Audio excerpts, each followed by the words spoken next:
Oi, Rondônia, olha nós aqui de volta. Foi rapidinho. Lá, ó, você nos assiste aqui, depois você assiste amanhã de manhã. Aqui na Record News é amanhã, é nesse sábado, meio-dia, agora que você está assistindo.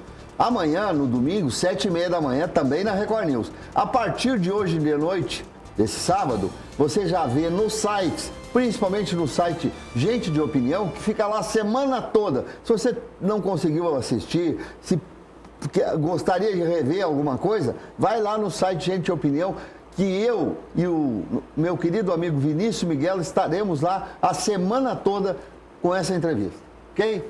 Vinícius, fala-se que o Brasil está mudando. Está mudando realmente ou é só uma pintura na fachada? Sérgio, isso, independente de coloridos e ânimos partidários, filosóficos, ideológicos e até personalíssimos, às vezes a gente esquece de pensar que para pior também é mudança, né? Também. Então, eu pensando até em escalas, por exemplo, se você olha para a escala de violência, Rondônia tem aumentado. Né? Muito. Seja a fonte que você eleja, sejam institutos de pesquisa, como o Fórum Brasileiro de Segurança Pública, seja o IPEA, o Instituto de Pesquisa Econômica Aplicada, seja a própria imprensa, como uma fonte, os dados indicam claramente um aumento nos mais variados tipos de crime. O que a gente precisa é ter uma capacidade de Estado-sociedade que seja proativa e reativa e que dê respostas a esses desafios que se atualizam permanentemente. A gente comentava aqui, né, nos bastidores, por exemplo, o índice de criminalidade contra a mulher, não só de violência doméstica, de feminicídio, como, por exemplo, de estupros, em que principalmente as vítimas são mulheres e, sobretudo, né, você trazia o dado, você trouxe na sua última coluna, crianças e adolescentes. Então, como é que a gente responde a isso? Que tipo de mudança social a gente faz para tentar, olha, temos aqui um diagnóstico de um problema. O que a gente vai fazer em termos de uma conscientização, de uma sensibilização e de mudanças no próprio serviço público? Porque cada fato desse, enquanto um fenômeno sociológico, acaba reproduzindo no próprio Estado. Olha, se você tem uma vítima de violência, aí vamos fazer o recorte de estupro contra uma criança, você tem um aumento de demanda, pelo menos para uma delegacia de proteção à criança e ao adolescente, na rede de atendimento hospitalar. Você precisa disponibilizar uma educação sexual, ou uma educação para a prevenção da violência sexual, você precisa, e sem histerias, inclusive, claro, né? Claro. Sem histerias, que às vezes a gente fala, não pode isso. A gente precisa pensar num melhor robustecimento das formas de investigação disso, para identificar a autoria. Quantos crimes sexuais não são adequadamente apurados ou não levam à responsabilização do autor, porque você não tem um corpo médico pericial adequado para investigar isso, de falar, tá aqui, o material genético é do fulano, foi o fulano que estuprou e não o Beltrano. Então, como que a gente precisa ir pensando em cada vez mais um entrelaçamento dos vários serviços públicos para uma melhor responsividade à sociedade? Então, tem um problema, nós precisamos dessa solução. É o problema da educação no município também, né? Pois é, isso eu queria te perguntar. Nós falamos muito de educação, porque educação é a salvação do país. Esse discurso a gente ouve, eu que sou um velhinho, eu ouço há mais de 50 anos isso. Mas quando vamos para a vida real, você vê que o governo corta dinheiro de bolsa de estudo, de pesquisa científica, de doutores, de mestres. Como conciliar isso, Miguel, nesse país tão complexo quanto o nosso? Sérgio, eu acho que a gente precisa começar a fazer uma discussão. Eu acho que, inclusive, envolvendo todos os entes da federação, envolvendo as associações de municípios do país inteiro, envolvendo partidos políticos, toda a forma de sociedade civil, e que a gente comece a pensar, olha, o que é prioritário, o que é que dá para fazer, o que é que não dá para fazer, E aí é duro às vezes falar isso, mas a gente precisa pensar, inclusive, o que é que as universidades estão ou não produzindo, o que é de saberes que a gente pode colocar, e me coloco parte disso, né, como professor da Universidade Federal, O que é que a gente pode fazer para auxiliar e como que às vezes a gente até se dispõe a auxiliar em alguma coisa e os outros órgãos viram e falam, não, a gente não quer. Não mexa nisso. Não atrapalha não, né? Não, isso vai dar muito trabalho. Recentemente, inclusive, sem entrar em detalhes, teve um caso desse, que a universidade se dispôs a contribuir com um ente da federação e o ente falou, não. Aí depois, quando não tinha mais prazo, procurou a universidade querendo uma solução mágica. E às vezes, como os próprios entes da federação, município, estado, quando tem dinheiro, contratam outras instituições privadas e esquece que pode ter o seu próprio corpo técnico interno ou até das universidades e institutos federais para auxiliar. Eu acho que a questão aí, objetivamente, é tentar firmar mais convênios e parcerias de modo que se entrelace todos esses poderes e unidades.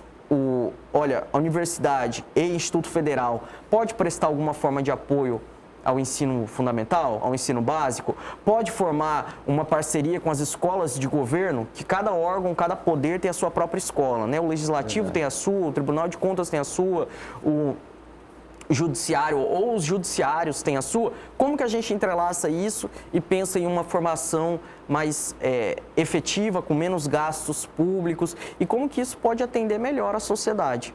Nesse contexto, eu vou te colocar numa suposição. Tu é o prefeito de Porto Velho e aí tu tens uma prioridade da educação, mas aí tu não consegue ter um sistema de transporte de estudantes numa cidade que é imensa, do tamanho do estado como Alagoas e outros estados brasileiros. Como resolver essa coisa simplória de levar a criança para a escola, Vinícius? É complicado. Eu posso, já que é uma suposição, eu posso sonhar? Claro, deve sonhar. 2 modelos.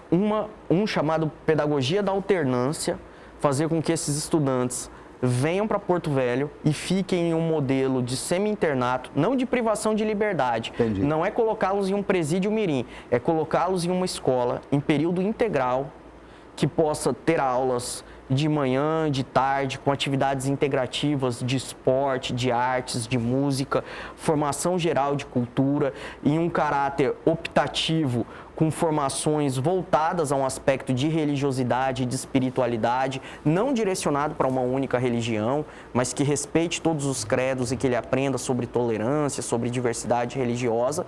E, passado um período de 3 meses, 4 meses, com a concentração de carga horária, esses 3, 4 meses funcionam como 6, 8 meses de aulas. E aí ele retorna para a sua comunidade, onde ele vai poder, inclusive, ver como aquilo se vincula ou não com a sua vivência, com seus saberes tradicionais, né? Como que a aula de biologia pode ser interessante se para um estudante ribeirinho ele entendeu o funcionamento do rio.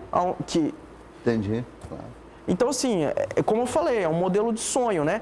Mais e mais parcerias com, por que não, vou sonhar aqui loucamente, né? Google, Facebook e YouTube, em que cada estudante possa receber um smartphone ou um tablet com um arquivo, um software, um aplicativo de aulas na sua comunidade. Então, ele vai ter um roteiro para estudar em casa no período que ele estiver, não na escola, mas lá, né? A própria Rede Globo, né? Falar do concorrente, não tinha o telecurso? Tinha, né? Segundo grau. Pois telecurso. Então, por que não hoje, com o celular, você não pode ter aquilo, que não precisa, inclusive, de acesso à internet, que tenha os arquivos baixados e que o estudante possa ter com muito mais funcionalidades e não é substituir ou eliminar o professor, mas pensar em uma complementação, um aditivo, no contraturno, no outro período em que ele não estará em sala de aula. Bom, com isso você diminui muito a demanda de ter que ir buscar e levar o estudante todos os dias, que hoje tem se apresentado uma não solução. Os alunos já perderam 1 ano, pelo menos, de aula. Ou mais. Bom, nós temos aqui, Vinícius, Porto Velho é uma cidade que, nos distritos, tem uma produção agrícola muito forte. O agronegócio em Porto Velho é um destaque da região norte. Tu tens visão da produção ou ainda não? Tenho, o Sérgio, tenho e acho que a gente precisa também, sonhando muito, né, começar a pensar em formas de melhor aproveitamento disso, inclusive com propostas do que se tem chamado de permacultura, de melhor aproveitamento dos recursos locais, de pensar no melhor aproveitamento dos resíduos sólidos, não mais dejetos, mas pensar em como produzir isso como até fonte de energia elétrica, através de gás, né, conversão dos resíduos em gás, em conversão desses resíduos em adubo. Então, acho que a Secretaria Municipal de Agricultura tem um papel muito importante nesse sentido para apoiar, sobretudo, o pequeno e médio produtor rural. Olha, Vinícius, eu tenho assim umas 50 perguntas para fazer. Nosso telespectador de casa deve ter umas 100, porque o assunto flui e é muito bom bater um papo com uma pessoa que consegue entender as coisas, que tem visão de futuro, que pensa e que sonha. Mas, infelizmente, nós estamos indo por fim. Nós temos mais um minuto. Eu deixo para você, se você quiser fazer algum comentário sobre a sua cidade, sobre o nosso país, sobre o seu futuro, o que você quiser. Aqui o senhor está com carta branca. Eita. Sérgio, bom, eu acho que o branco é uma referência universal à paz. Então, encerrar esse programa desejando a todos um ótimo fim de semana, uma jornada repleta de paz, de saúde, de equilíbrio mental, né? Estamos no mês de prevenção ao combate ao suicídio e que todos possam encontrar serenidade e tranquilidade no seu dia a dia. Um grande abraço a todos. Para enfrentar o mundo que nós estamos vivendo, precisamos mesmo de paz, precisamos enxergar o outro como uma extensão da gente. Nós estamos muito cheios de confrontos, mas aí vem aqui um personagem como o Vinícius para nos dar uma luz também sobre isso. Vinícius Miguel, você vai ouvir falar muito ainda deste nome. Eu agradeço a sua presença, foi um grande prazer para você aí de casa, peço que se cuide, que abrace sua família, que cuide dela, porque as coisas não estão fáceis para se conviver em sociedade, tanto aqui como fora daqui. Tá? Um abraço a vocês. Na semana que vem nós trazemos aqui mais um personagem daqueles que vocês têm certeza que vocês gostam de ouvir. 20 anos no ar não é para qualquer um.